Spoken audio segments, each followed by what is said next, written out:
What is up, RPG fans? In this video, I'll be ranking all of the dungeons in Final Fantasy V. It's pretty common. It's pretty common knowledge over here on the channel that Final Fantasy V isn't exactly my favorite game in the series, but, huge but, this game has my favorite dungeons of the series, and I'm super excited to talk about them in this video. I don't think that any game has beat Final Fantasy V in terms of its dungeons. 12 and maybe 12, 6, and 12 and 6 are probably decent contenders, as well as 2. They've got some good ones, but 5 is just peak for me. So let's talk about them.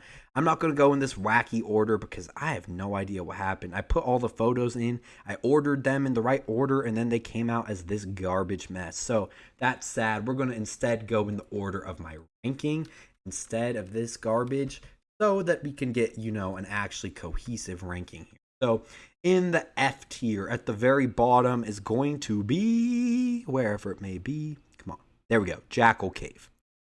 If you can remember the Jachol Cave, I'll give you $5, because frankly, nobody remembers.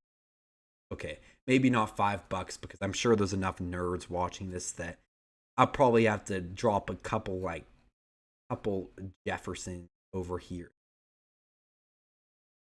Ignore me. I don't even know what I'm saying. But the point is, the Jachol Cave is just not good. Like, it is this mini little dungeon, and it brings absolutely nothing for the game. It took me like 20 minutes to find on the wiki the page. I was trying to find all the dungeons in this game, and the wiki page, to be frank, is not very comprehensive in terms of Final Fantasy V dungeons, because whoever made it apparently doesn't like Final Fantasy V that much. They were missing like 10 of the game's dungeons. Anyway, it took me forever to find Jachol Cave. I had to read a freaking walkthrough to find it. It was that bad. Anyway, the idea of this, all you do is you walk in this place, you waltz in, and you're like, hey, let's go to Castle of Ball.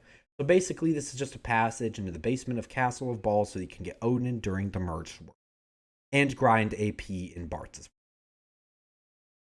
It's not bad in terms of like, it's annoying, but it's just so boring and forgettable. It's definitely the worst quote-unquote dungeon in Final Fantasy V. I only counted it because there was going to be some goober in the chat that was like, what about the Jachol Cave? Otherwise, I wouldn't have counted. I count as many things as I can because there's always going to be someone who's like, oh, you forgot this, so, yeah. Or there's going to be someone who says, oh, the big bridge is in a dungeon, and you know what? Fair. But I included it for people who want me to. Anyway, let's move into the Gil Cave, which is also an F tier. It's a bit more memorable. The Gil Turtle concept is pretty creative. It's kind of fun. Actually, no, I'll throw it in the E. I think that it is definitely an okay concept. It's fun. There's a turtle that has a lot of Gil. Cool. I like that. But all that's here is the Gil Turtle. There's like nothing else in here. But it's kind of cool. But you don't get Odin. Don't get Odin from beating this. You know what? But at least the concept is a lot cooler, and you can also get some good grinding. And also, Gil is not the most important thing, because you have so much Gil like left over in this game. Like, Zenengage is like literally my main DPS for a lot of this game because of how much Gil I have. So you know what? Yeah, I can't say the Gil Cave is that good. All right, next we have something that a lot of people would barely call a dungeon, and I barely called it a dungeon myself, but we're going to say the Torna Canal. And I just wanted to talk about it somewhere because it's not a town, that's for sure. So when I do my town ranking, it's not going to be there. And it's not really a dungeon, but I wanted to count it as a dungeon because I was a boss. So that's where we're at. The Carlobos boss fight, pretty mid, I will admit. The only reason I didn't put this in last place is Sildra makes a fun appearance, and because your ship goes all crazy and goes to the ship graveyard, and there's some cool cutscenes in this place. I think there are more original things happening, more interesting things happening here than in the Gil Cave, personally. If you say the Gil Cave is better than this, 100%. You actually move by a Gil Turtle. But you know what? The Torna Canal has some stuff going for it. Good cutscenes, you know what I'm talking about? So yeah. All right, next we've got the underground water. Okay, what am I thinking? Underground waterway is definitely worse than Torna because it's annoying as frick. Actually, you know what? I'm gonna throw it down in Where'd it go? Like, I can't even see. Okay. You know what? Actually, this is probably the most annoying done. It's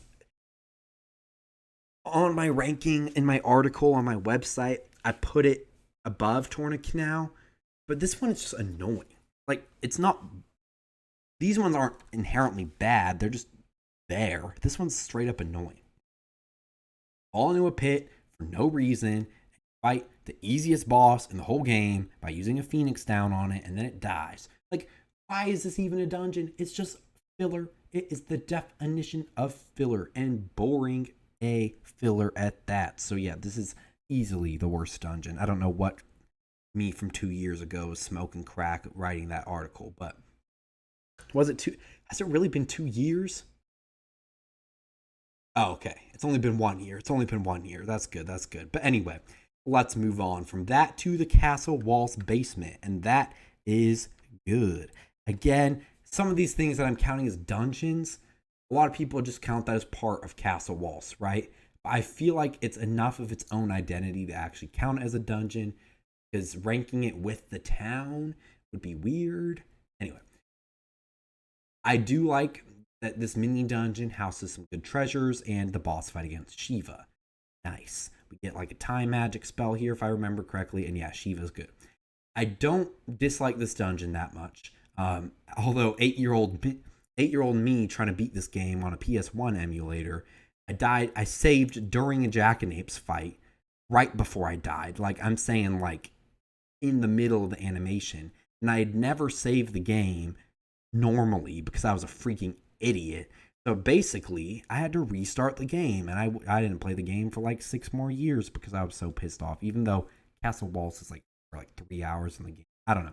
Anyway, other than that, Castle Walse is, and that is not affecting my ranking because frankly, this place is mid in the first place. So C tier. All right, Castle of Ball. I don't know why I didn't put basement. Definitely not, or something like that. I don't know why I forgot to include that, but either way, it's more the basement of Castle Ball. Kind of the same as Castle Walse, where it's like this castle basement, right? And there's some treasures and all that stuff. But the cool thing here is, first of all, it's accessible through the boring Jachol Cave, which is more interesting than just walking down a staircase. That's cool. Second of all, Odin is always a more fun fight than Shiva in pretty much every Final Fantasy game. So, just makes it better. It's a little better. It's pretty much the same as Castle Walse, but just slightly better because getting down there is slightly more original, I guess. Maybe not more fun, but original. And actually fighting Odin stuff. All right, the Phoenix Tower is next on our list because frankly, it's annoying. However, it does have a couple good concepts and as a good grinding spot for AP. Now, and the Phoenix Summon is great, but there's just so many enemy encounters, staircases, music. Well, the music itself isn't annoying, but you're hearing the same.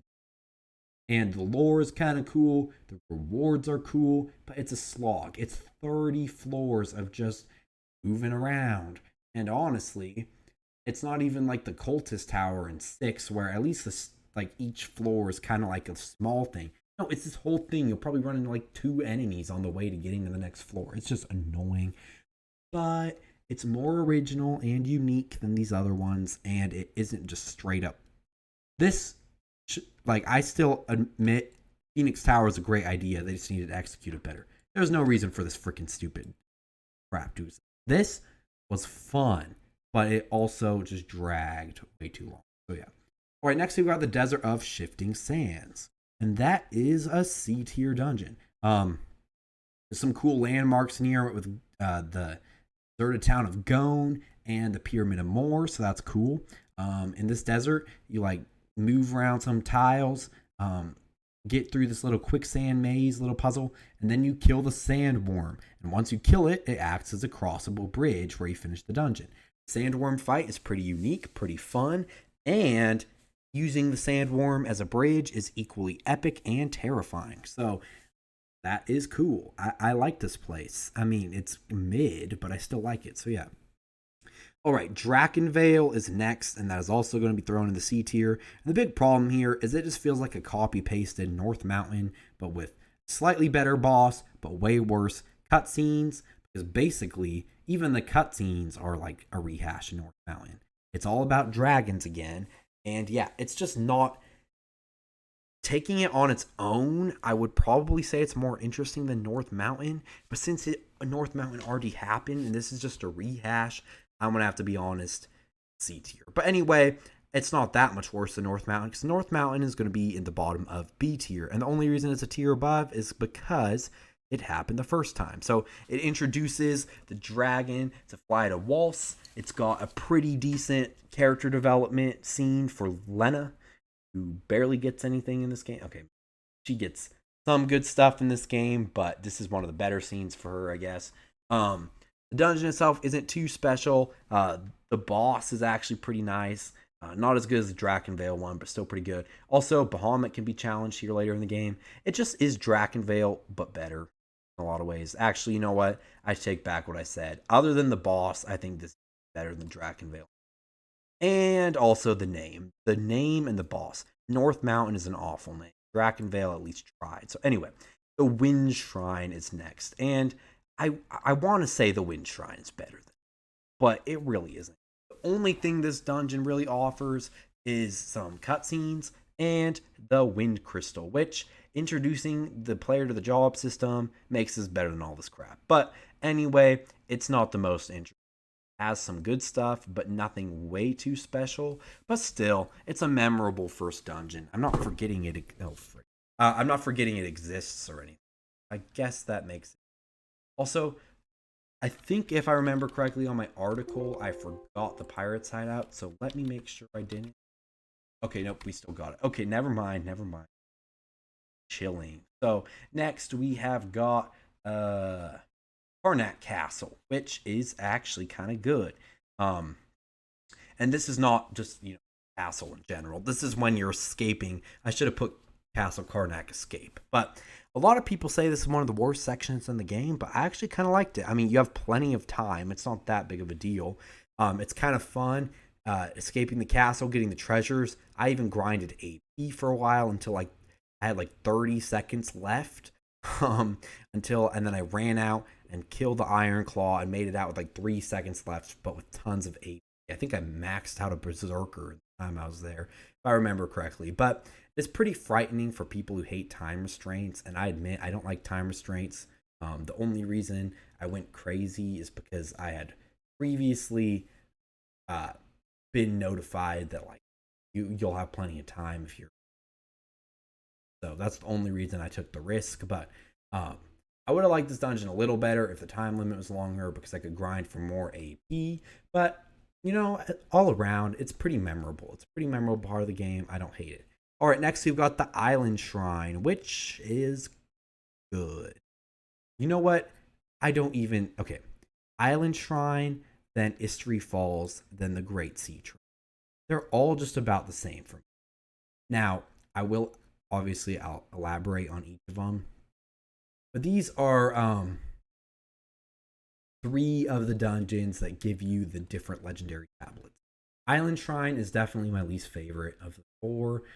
There's the 7 floors of dungeon in the middle of the iconic big bridge, the gargoyle fight, and there's a mid-boss, a Wendigo. And after you beat it, you unlock the Fork Tower. But it's really just not that memorable. It's not bad per se, but it's not memorable.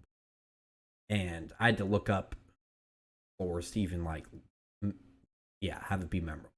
And it definitely isn't as I hate saying the word memorable again, but it isn't as memorable as the Karnak Castle and Wind Shrine in North Mountain. But just from a design perspective, it definitely is a better dungeon. Istory Falls is a little better. Here you get the magic lamp, you get Leviathan. It's the one that isn't guarded by gargoyles for some reason. There's 6 floors, and yeah, I think having 6 floors makes it a little better than the Island Shrine because it isn't as long. And just the design here is way better than the Island Shrine. But again, it's not that memorable. Again, it's fine. I don't remember anything really here except for fighting a Leviathan. But again, Istory Falls isn't bad, but I can't say it's like a genuine. And the Great Sea Trench is. It's pretty annoying. The lava's cool, but it's pretty annoying. The boss is cool, but it's pretty annoying. So, um, the setting is really cool. It's an underwater volcanic cave with undead enemies. That's what I like to see. And there's a dwarven shop inside. It's also short, which I liked, but again, it's more memorable than these other ones. You know what? Actually, I'll give it the benefit of the doubt. I'll throw it up an A tier. I think it is a bit of a step up from these other two. Again, because that setting is really cool and because it's short and to the point, and you get meteor here. So yeah, it's pretty good. Yeah, good stuff. All right, next we have got the Cloister of the Dead in the A tier. And the reason I love refighting old bosses, I love that. It's a big boss gauntlet. However, it just is a little too easy with how broken you can get in this game. If you purposely use bad jobs or something, I guess it can be a fun thing, or like just using 4 necromancers or something. But you know, it's just not the most interesting. However, I just adore boss gauntlet, so I'm biased and I'm gonna put it in the A tier. Otherwise, yeah, it's just refighting a bunch of old bosses and nothing actually like unique about this. And you can get it done really quick if you're good at the game. So, but again, I like boss gauntlets, but not enough to put it any higher than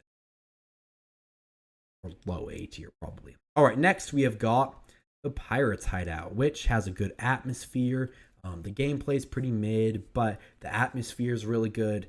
Great story-centered atmospheric dungeon that introduces my second favorite Final Fantasy V character, Ferris. Galuf will always be my favorite, but Ferris is still one of my favorite characters in the series. Awesome. Music is a great cherry on top. And if there's a bit more like actual gameplay here, it'd be in the running for a top 10 dungeon. But with the complete lack of interesting gameplay, I will have to a bit worse. All right, next we've got the Big Bridge. This place is just so flippin' iconic. Music, the Gilgamesh fight, the constant wave of enemies. I know that genuinely, and it's also short too. It's short and to the point, and there's nothing annoying about it. It's just I really like it. I can't justify placing it any higher on this. I already feel like I'm putting it high, but music, great bosses, great enemy fights, and just such a memorable place in the series. So you know what? I'll put in 8. And next, I think topping off the A tier. Yeah, topping off the A tier, we've got the Pyramid of Moor. And this place is absolute gas. Definitely my favorite of the 4 Seal Tome dungeons. It just is so much more interesting. Sure, the spikes can be annoying. I'm not going to say this isn't an annoying dungeon, but it's annoying in a way that is very interesting and very unique. So you know what? Yeah. Lena's captured, so you've only got Bart's Krill and Ferris in this dungeon, which makes it very chaotic, very hard to beat. And if Lena was your main healer, like me, this place is crazy. But yeah, you've got 3 characters, tons of crazy, unique enemy encounters, 8 floors. You've got a very challenging and fulfilling dungeon. And after you beat it, Bahamut heads off to North Mountain, and then you can go get Bahamut. While there's not a boss in the pyramid itself, upon exiting, you get to fight Melusine and get Lena back in your party, which is a really cool boss fight. So yeah, overall, the only reason this isn't in the S tier is just it's kind of annoying. It's just a little too annoying. But other than that, great design, great aesthetic, awesome challenge, just a great dungeon. But we're little less traps. I would probably throw it in this. All right, next we have got the fire-powered ship, which is absolutely awesome. This one is a little bit annoying, but not as annoying as the Pyramid of Moor. The Liquid Flame is a fantastic boss fight. I really would have loved some sort of like harder reskin version of it to be like a Seal Templar Interdimensional Rift boss, but otherwise a really good boss fight. Some cool, probably the best aesthetic of anything in the whole. Looks so cool. There's some good plot here, and yeah, it eventually becomes your primary mode of transportation. So that's cool. So Yeah, it's a really good dungeon all around. I don't have too much else to say, but it slaps. Yeah. All right. Just missing. Wait, no, this is the top 10. Never mind. This was just missing the top 10. Now we're in the top 10, and we've got the ship graveyard. Love this place. Great sequence leading up to the dungeon. The atmosphere is chilling and awesome. Boss fight is not bad. I mean, it's not amazing, but it's not bad. The Ferris scenes here are so funny. Bartz and Galuf being shocked that Ferris is not a guy is so silly, so nonsensical, so weird. It wouldn't work in a lot of games, but in FF5 it just works because how the frick did Galuf and Bartz ever think? Anyway, and this place is actually pretty challenging. Like after like 3 battles, you'll probably run out of MP for cure spells, so it makes it a pretty tense experience. And it's not my favorite dungeon in the game. I know this is like a love it or hate it. A lot of people say it's like one of the best. A lot of people say it's just annoying. Like my brother hates it, but like my man David Vink says it's the best in the game. So it's a great portion of the game, but it's not the best. All right, next we've got the Fork Tower, which is open. Amazing dungeon. Your party splits up into 2 teams, and it's really intriguing. You have to disable both sides of the tower at the same time, simultaneously fight 2 bosses in a row, where one is weak to magic and one is weak to physical attacks. And it's just got this awesome concept for a dungeon, very memorable. But I will admit, it doesn't really get good until you get to the top of the tower, where you actually are like, doing the 2-team stuff. But I do like it. I think it's a great concept, very fun and unique, but it definitely is lacking compared to the other. Next, we've got yet another tower. That is the Walse Tower, which, if you only got one visit here, it'd probably be like IC. However, I mean, you get the water crystal. Never mind. Probably be low B. And Garula is a. However, this place sinks, and it's really cool. You get the crystal shard that gives you the mime class, where you have to revisit this tower a second time, and it's awesome. Great second visit. And the famed Mimic Go-Go is one of the absolute coolest fights in the game. It's a funny little gag if you just do it the normal way, where you have to like not fight. Or if you decide to actually beat him up, it's one of the coolest bosses in the series. So, yeah. Overall, great dungeon where you get both the water crystal and the second best class in the game, the mime. And you just get a really cool boss fight. You know what? This is a good dungeon. All right, next we've got, shocking, yet another tower, and that is the Barrier Tower. After an epic battle outside of the tower on this brigade of boats, does that you get a fun sequence, really cool cutscenes,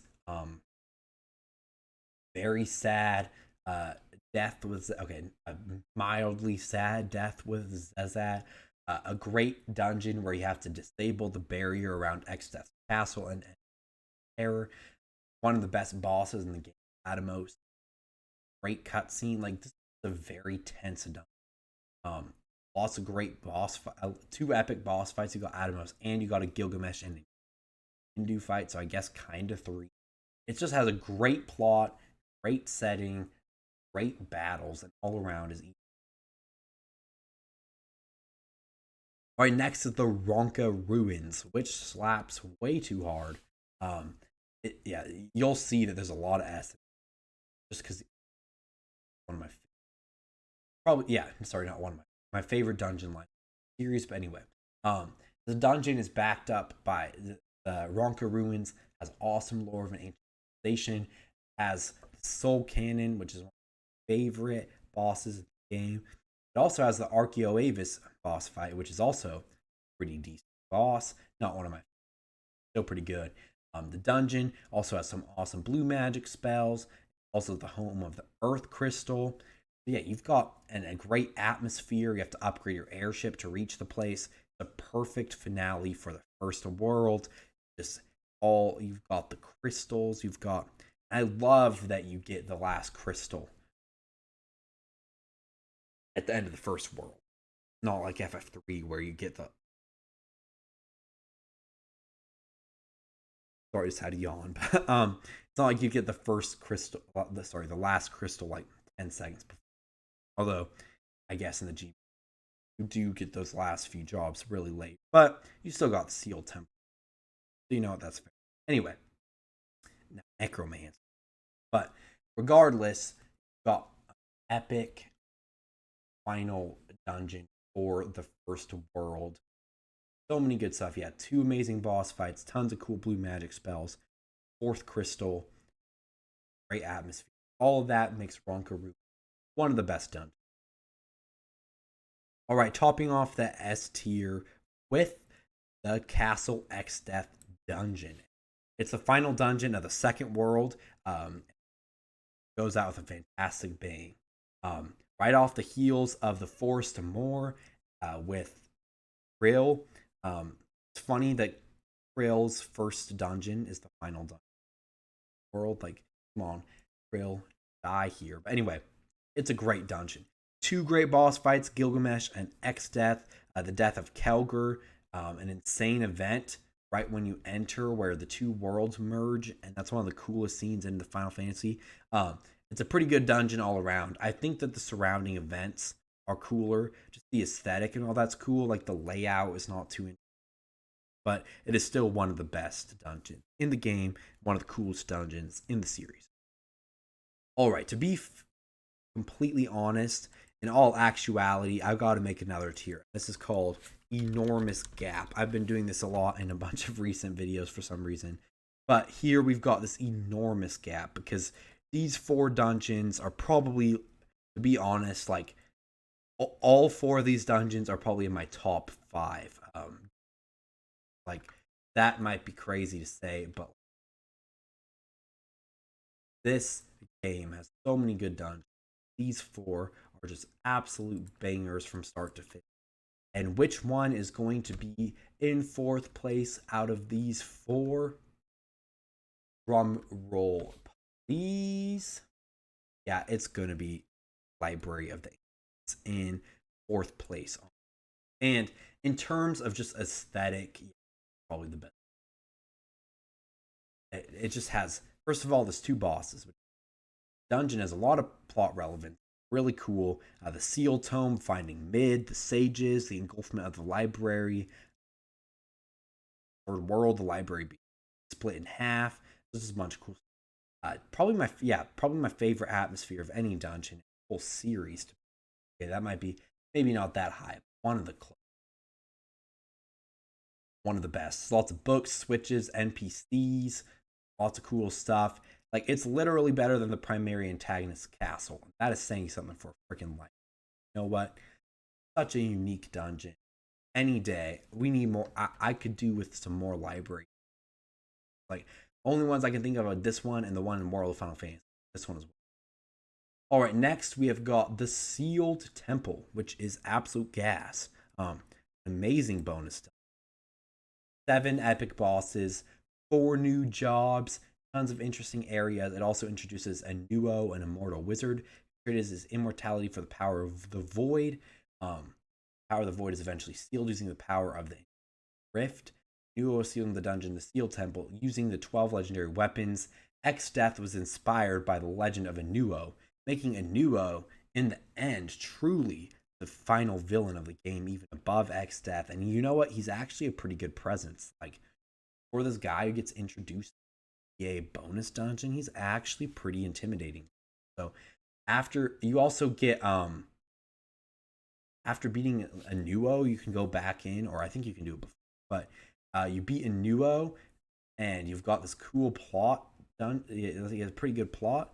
And you've got the upgraded versions of Shinru and Omega that you can fight, which is awesome. And you get, unfortunately, 3 of the jobs you get at the beginning of the dungeon, which makes it cool. Unfortunately, you get the Necromancer job after, so the only real use for Dark Arts is good old Cloister of Trials, Cloister of the Dead. So yeah, it's a really good dungeon. I would say it's basically just a slightly worse version of the Dimensional Rift, but it's fantastic nonetheless. Just so good. Amazing bonus stuff. Like FF5 and FF6 and FF2 absolutely nailed them. I mean, FF1 did too, honestly. Like, dang, these bonus dungeons are really cool that they add. 3, unfortunately, only just got that little Iron Giant cave, which was fine. Nothing too. But anyway, next we've got the Interdimensional Rift. Don't look at the last one. Anyway, Interdimensional Rift is basically just the sealed temple, but a little bit. A little easier, but just like it has a staggering 12 bosses. 12 bosses in one dungeon. This is how you do a final dungeon. Like, easily the best final dungeon in whole Final Fantasy. Not even close competition. From the epic Azul Magia, which is a blue mage you get a fight, to Gilgamesh again, the Necrophobia, the wizard with barrier abilities, Neo Exdeath, one of the greatest final bosses, and iconic Omega and Shinryu. There's so many other bosses here that a lot of them are. Anyway, but there's so many good bosses here. I feel like this dungeon just had more diverse layouts, more well designed, and more climactic stuff than the Sealed Temple. Even though the Sealed Temple gives you new jobs and more difficult, I think the Interdimensional Rift, better story, better climactic moments, and amazing dungeon design. So ultimately, the Interdimensional Rift is my second favorite dungeon in the game. And my favorite dungeon in the game. Not the best. I think those top 3 are easily like these 3 are the best designed dungeons series. Like I would like honestly, maybe I said the series, but definitely the game. Maybe the 3 best designed dungeons. Absolute math. But the Forest of Moor is my favorite. The forest itself is not the best. Ever. Perhaps my favorite moment of whole Final Fantasy.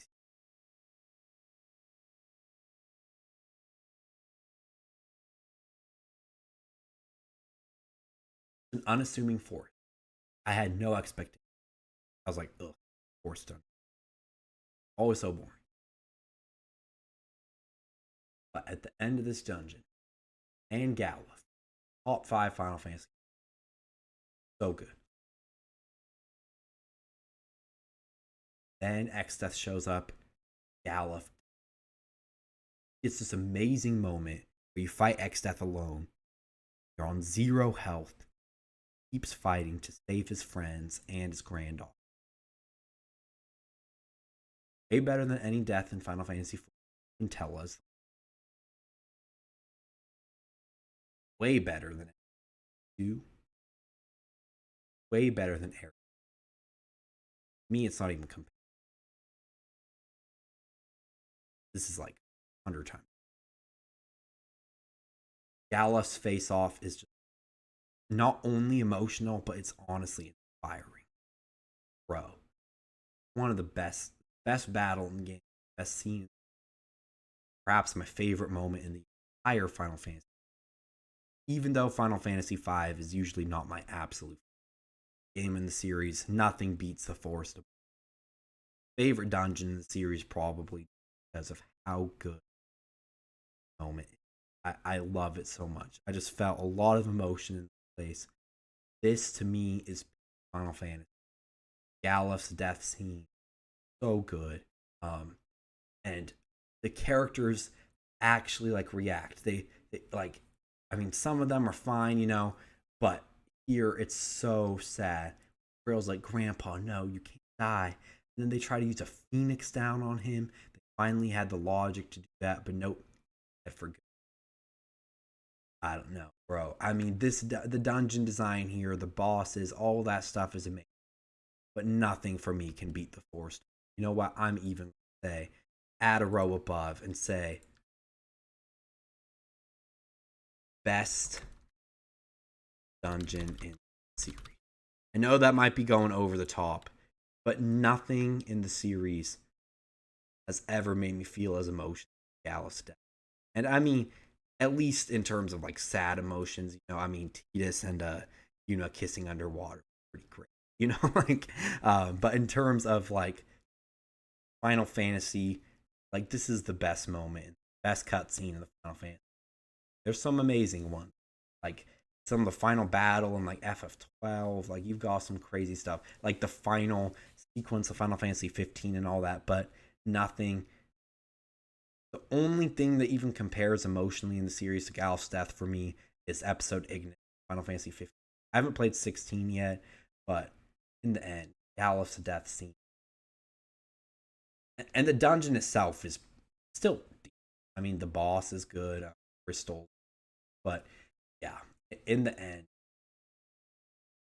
I could probably say Tidus's death might be a little better in Final Fantasy, and since he never existed, he's weird. I don't know. I think Galif's death is one of the best moments, if not the. So, the Forest of Moor, yeah, from an objective dungeon design standpoint, these are like in terms of actual dungeon design, this is probably probably like right here for me, or probably like right here. Yeah, bottom of it in terms of dungeon design, but it just evokes so much emotion and one of my favorite dungeons. At least, let's say, perhaps, because I'll have to see. I'm gonna make a dungeon ranking where I rank every dungeon, every game, eventually. But in the end, best dungeon 5 for me. It can't be beat by anything else. Thank you all for watching this video. If you enjoyed, like, subscribe, and check out some other videos on the channel. I've got some Final Fantasy V videos up there. I've got tons of just Final Fantasy videos in general. So if you enjoy that stuff, like, subscribe, and check out more videos on the channel. But I guess I'll see you all in the next video. Peace out, RPG fans. Thanks to my good man Chemo for being a patron. If you want tons of exclusive RPG content, join now as a patron today.